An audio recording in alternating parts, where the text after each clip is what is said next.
Graças a Deus, meus irmãos, tenho louvado a Deus pela vida de cada um de vocês que tem separado um tempo semanalmente para ouvir a palavra de Deus sendo ministrada aqui por nós. Reconhecemos o desafio que isto é para muitos irmãos. Muitos não têm acesso a colocar isso num aparelho um pouco maior, por exemplo, numa televisão, e às vezes têm acompanhado via celular. Mas nós louvamos a Deus. A nossa oração é que o Senhor possa produzir no coração de cada um dos irmãos bênção, alegria e a cada dia mais um desejo de crescer ao lado do Senhor. Nesta manhã eu gostaria de pensar um pouco com você sobre a doutrina da salvação. Esse, na verdade, ele é um assunto muito amplo nas Escrituras e nós precisamos, de certa forma, introduzir alguns aspectos dessa doutrina vital para a nossa vida cristã, para o entendimento cristão, no que tange a nossa salvação. Principalmente sobre algumas evidências que apontam que uma pessoa de fato é um salvo em Cristo, ou seja, um cristão. O nosso foco nessa manhã não é gerar dúvidas a respeito da sua salvação, mas o nosso foco nessa manhã é produzir a você que já é um cristão maduro, bases sólidas para você avaliar se você de fato é um servo do Senhor, se de fato você é um salvo em Cristo Jesus. O texto que nós vamos caminhar encontra-se no livro de Lucas, capítulo 13, versos 22 a 28. Esse assunto ele é de vital importância para nós, porque nós precisamos também alertar algumas pessoas que nós chamamos de falsos convencidos, mas não convertidos pela palavra. E muitos caminharão entre nós, muitos serão parte dessa igreja que está aqui nesse mundo, nessa igreja que nós vemos, mas muitos não serão parte da igreja triunfante de Cristo, porque, na verdade, eles foram convencidos, mas não foram convertidos. E esse texto nos ajuda a pensar um pouco sobre algumas evidências que estão presentes na vida de um cristão. Texto este de Lucas, capítulo 13, nós vamos ler do verso 22 ao verso 28, como nós informamos. A palavra do Senhor nos diz assim: Passava Jesus por cidades e aldeias, ensinando e caminhando para Jerusalém. E alguém lhe perguntou: Senhor, são poucos os que são salvos? Respondeu-lhes: Esforçai-vos por entrar pela porta estreita, por eu vos digo que muitos procurarão entrar e não poderão. Quando o dono da casa se estiver levantado e fechado a porta, e vós do lado de fora começardes a bater, dizendo: Senhor, abre-nos a porta, ele vos responderá: não sei de onde sois. Então direis: comíamos e bebíamos na tua presença e ensinavas em nossas ruas. Mas ele vos dirá: não sei de onde vós sois. Apartai-vos de mim, vós todos os que praticais iniquidades. Ali haverá choro e ranger de dentes, quando virdes no reino de Deus, Abraão, Isaque, Jacó e todos os profetas, mas vós lançados fora. Vamos orar, pedir ao Senhor que nos ajude na compreensão de mais uma verdade da palavra do Senhor nessa manhã. Senhor nosso Deus e nosso Pai, nós pedimos ao Senhor que nos ajude nessa manhã a compreendermos, ó Deus, a Tua palavra, a pensarmos um pouco sobre esse assunto tão relevante que nos ajuda a compreender de fato se nós estamos firmados no Senhor. Assim pedimos ao Senhor e nos ajude em nome de Jesus. Amém. Evidências de um salvo.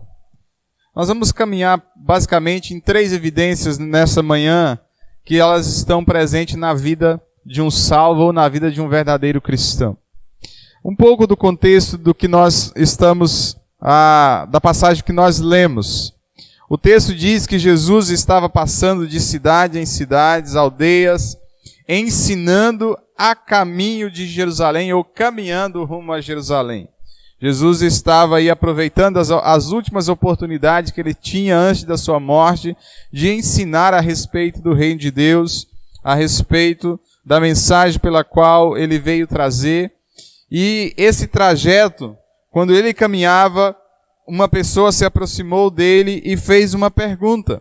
E a pergunta consta no verso 23, que diz: Senhor, são poucos os que são salvos? Há uma certa evidência aqui, por alguns historiadores, que essa era uma questão que a religiosidade do tempo de Jesus debatia sobre essa questão dos salvos.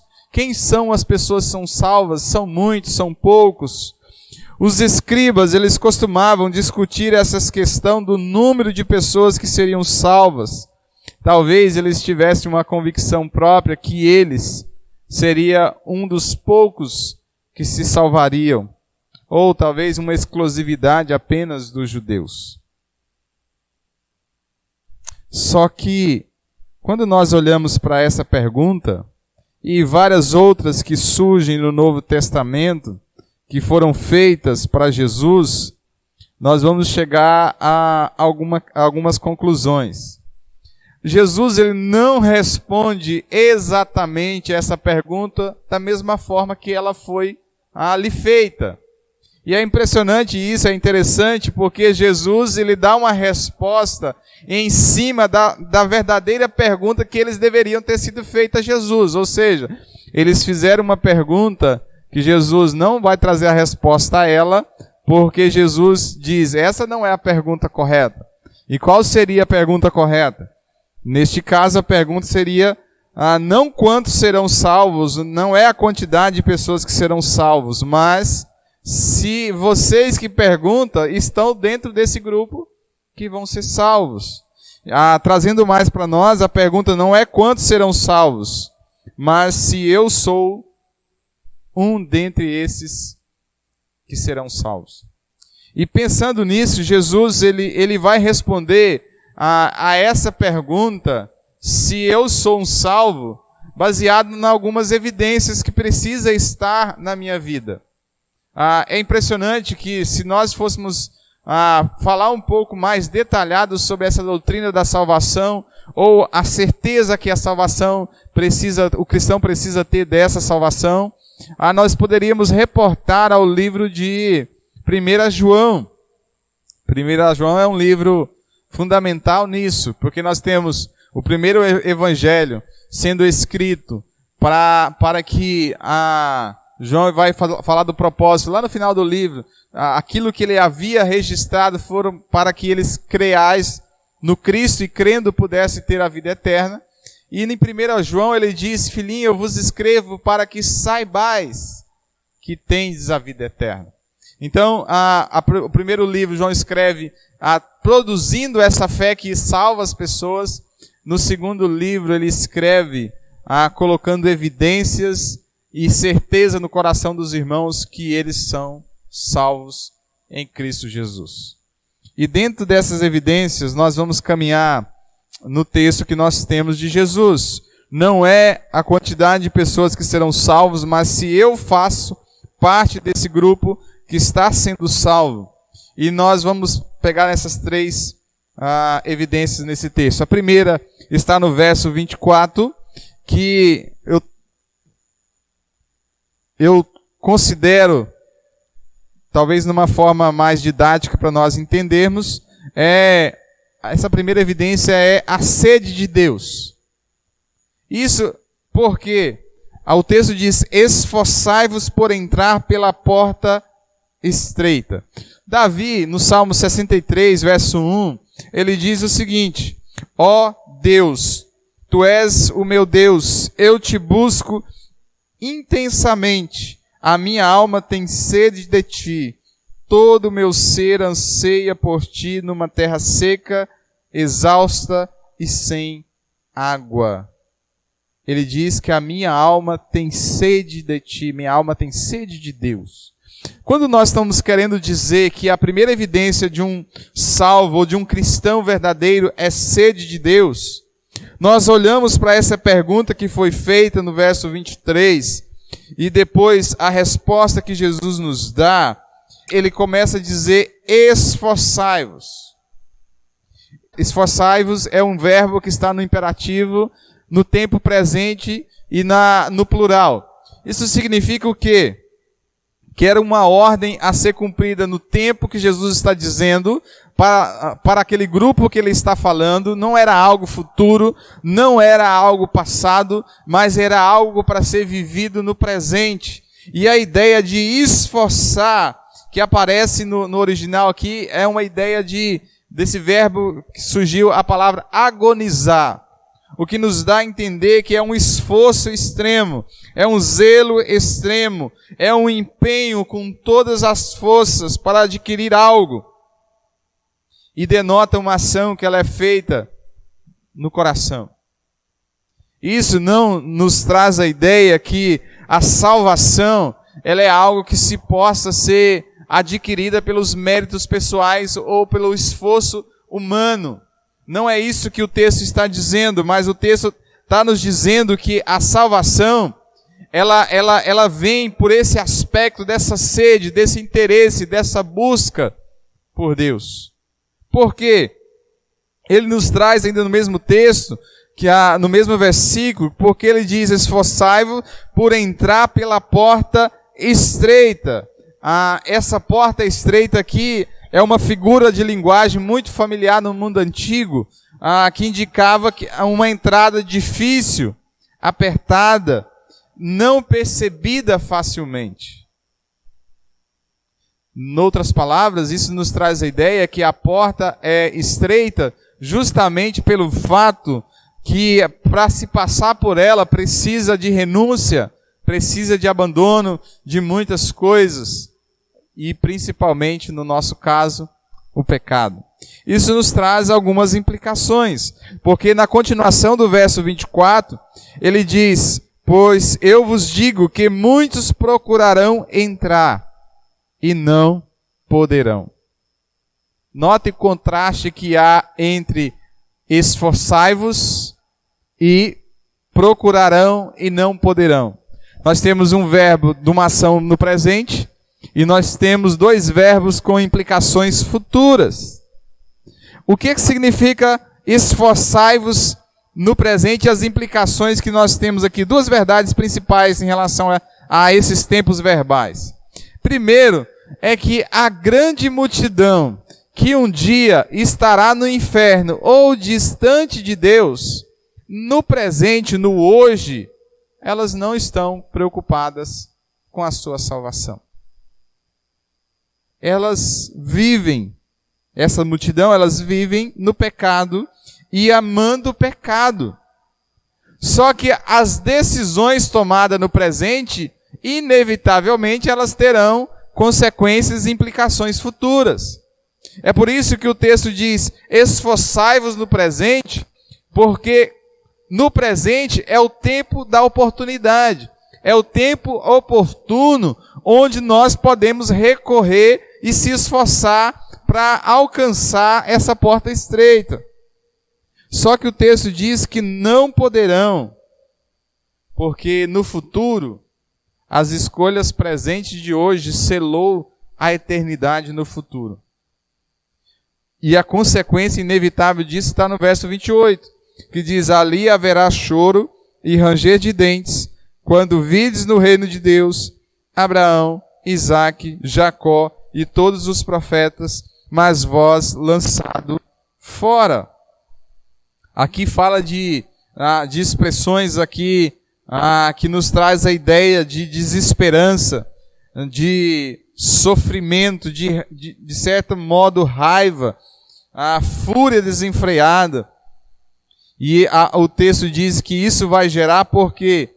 Porque quando o reino de Deus se manifestar, aqui Jesus fala principalmente para o grupo dos judeus religiosos do seu tempo, porque os personagens que aparecem aqui são Abraão, o pai da fé, os patriarcas Abraão, Isaque e Jacó, os profetas, esses serão vistos, mas os judeus, aquele público pelo qual Jesus está falando, eles seriam lançados fora, porque eles não iriam depositar a sua fé em Cristo.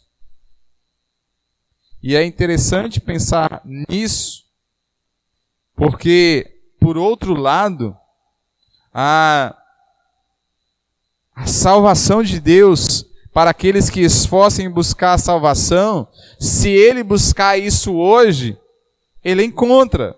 Em Lucas 10, alguns capítulos anteriores ao que nós lemos, Lucas 11, verso 10, diz que, pois todo aquele que pede, recebe, e o que busca, encontra, e a quem bate, abrir-se-lhe-á.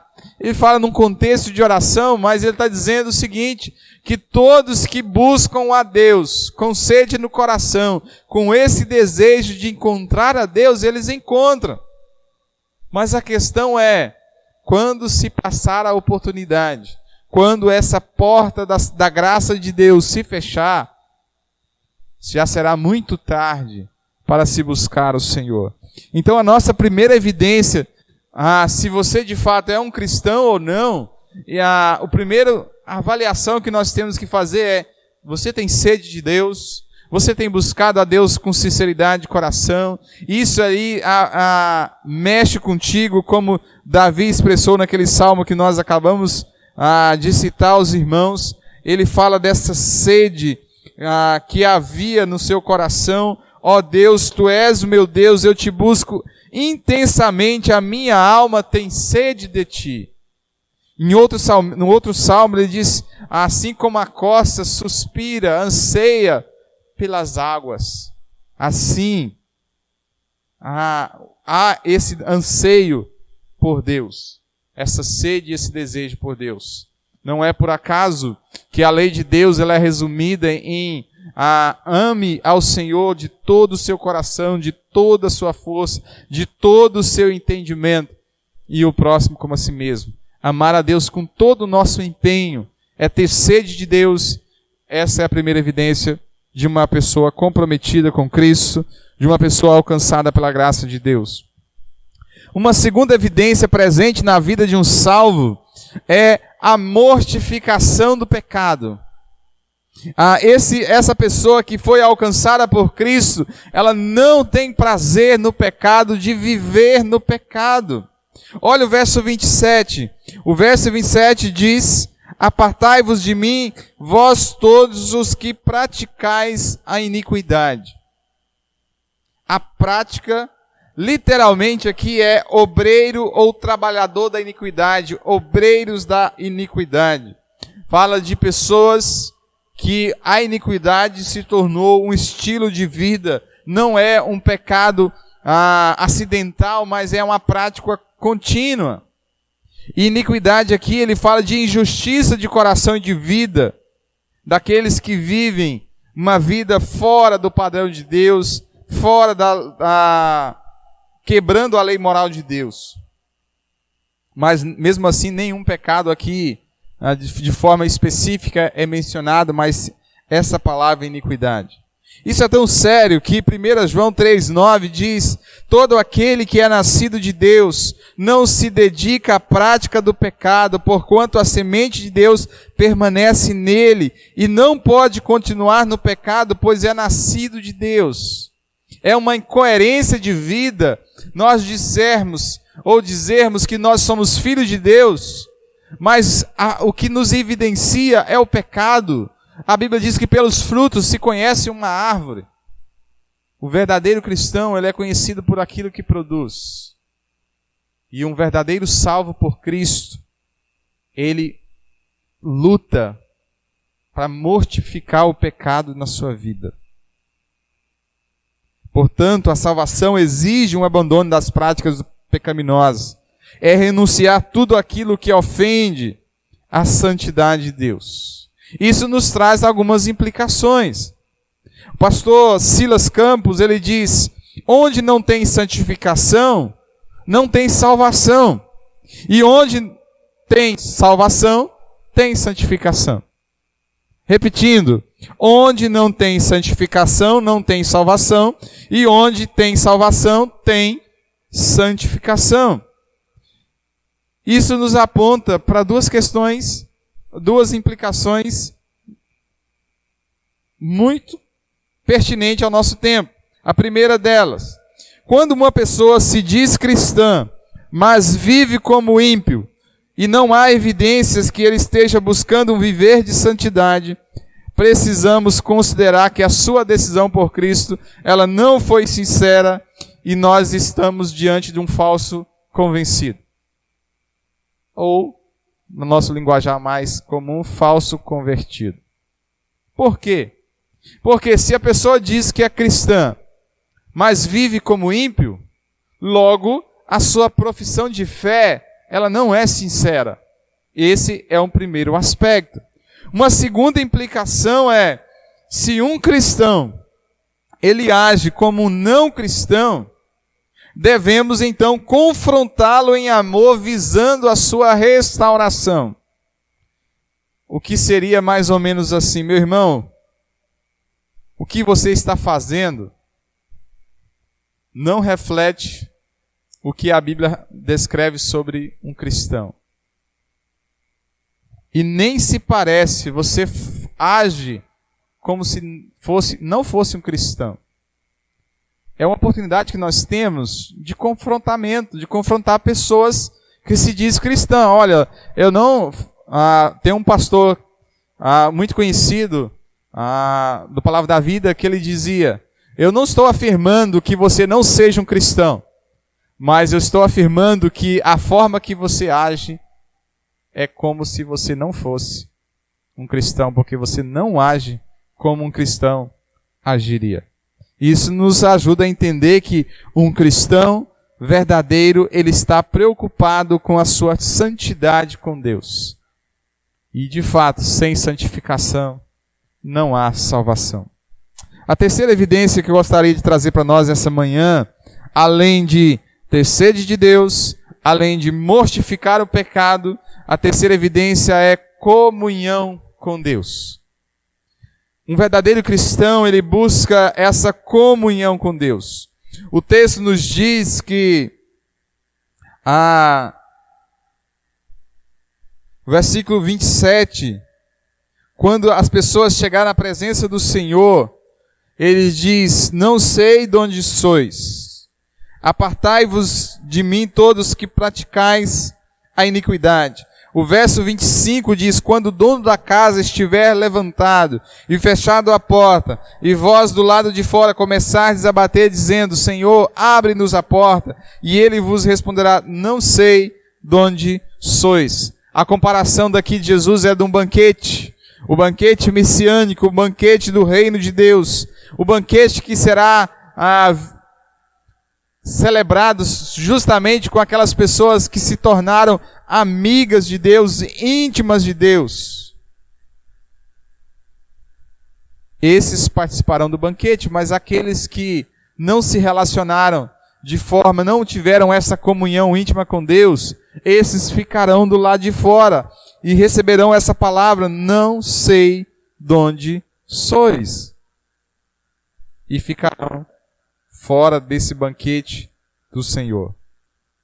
Isso nos traz também algumas implicações. E dentro dessas implicações, nós precisamos reconhecer o quê? Que a Bíblia descreve salvação em conhecer a Deus, o Pai, e conhecer o Filho a quem Deus enviaste ao mundo. E quais são as implicações que nós temos? Primeiro, no Evangelho de João, capítulo 15, verso 15, Jesus disse, já não vos chamo de escravos, pois o Senhor não faz confidência a seus escravos.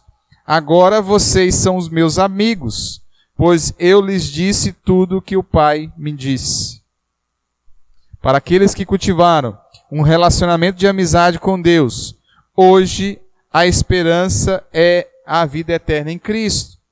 do outro lado também é verdadeiro. Para quem não cultivou um relacionamento de sinceridade com Deus, o amanhã ele terá o desprezo da parte de Deus. E isto é muito claro. Eu não sei de onde sois. E as pessoas sofrerão eterna separação de Deus. Então nós temos, dentro desse quesito que nós estamos trabalhando da doutrina de salvação, um verdadeiro cristão, ele tem sede de Deus. Um verdadeiro cristão, ele mortifica o pecado, ele luta constantemente com a sua vida de santificação, ele não se alegra com o pecado, ele não se alegra com a injustiça. Um verdadeiro cristão, ele tem comunhão com Deus, ele busca essa comunhão diária, ele está buscando o Senhor no seu relacionamento, ele quer ser um amigo de Deus. A Bíblia diz que Abraão, ele foi considerado amigo de Deus, ele vivia com Deus, ele estava próximo do Senhor. A minha pergunta é: como está a sua vida hoje? No tempo presente, você tem se esforçado para buscar a Deus, para ter comunhão com o Senhor, com os irmãos da igreja? Você tem lutado contra o pecado na sua vida? Você não admite o pecado na sua vida? Quando isso acontece, você se entristece, você vai ao chão, você coloca o joelho, você ora, clama a Deus por misericórdia. Porque se isso não for verdade na sua vida, talvez você seja de fato um falso convencido. Você pensa que faz parte do time de Deus, mas você estará do lado de fora do time do Senhor. Como está a sua vida? Esse talvez seja o tempo, a oportunidade de você avaliar o seu coração diante do Senhor. E se você é um cristão, mas tem agido e tem se comportado em algumas áreas da vida como se não fosse um cristão, meu conselho para você é: se arrependa. Busque reconciliação com o Senhor. Busque o Senhor enquanto você pode achar. Invoca o seu nome enquanto Ele está perto. E assim é todos nós cristãos. Nós podemos falhar, mas nós temos um acesso a Deus, a quem nós podemos clamar, buscar socorro e buscar dele ajuda. E eu gostaria de orar por você. Talvez você que nos ouve ainda nutre certas dúvidas a respeito da sua salvação, a respeito desse assunto. Mas se você é um cristão comprometido, tem sede de Deus, tem mortificado o pecado na sua vida, tem tido comunhão com o corpo de Cristo e com o próprio Senhor, isso já são evidências de fato que você pertence ao Senhor. Vamos orar. Senhor, nosso Deus e nosso Pai, Pai bendito, o reino do Senhor, ele é alcançado pelo esforço conforme está aqui. Mas quando nós olhamos para Efésios capítulo 2, diz que pela graça sois salvos por meio da fé, isso não vem de vós, é um dom de Deus. Nós estamos falando de um outro lado que envolve um desejo que se vem com esse processo de mudança do coração. Uma vez mudados pelo Senhor, nosso coração ele se deleita em buscar a presença do Senhor. Conforme o salmista diz, o meu prazer, a minha alegria, a minha satisfação, ela está na lei do Senhor. Ó Deus, que nós possamos aprender disso, que nós possamos viver essa realidade, que nós venhamos a ter sede do Senhor. E nesse tempo, ó Deus, tão difícil que temos vivido, tempo de pandemia, tempo que os templos estão fechados, mas que a nossa sede por Deus, a nossa sede pela palavra, o nosso desejo de santificação de vida, o nosso desejo de comunhão possa crescer a cada dia mais. Assim eu peço ao Senhor por nós, por nossos irmãos do outro lado que nos ouvem, e assim que o Senhor possa fortalecer a fé, o amor de cada um no Senhor, em nome de Jesus. Amém. Que Deus abençoe sua vida, meu irmão. Tenha um restante de dia abençoado pelo Senhor e uma semana rica na presença do Senhor, você e a sua família, em nome de Jesus. Amém.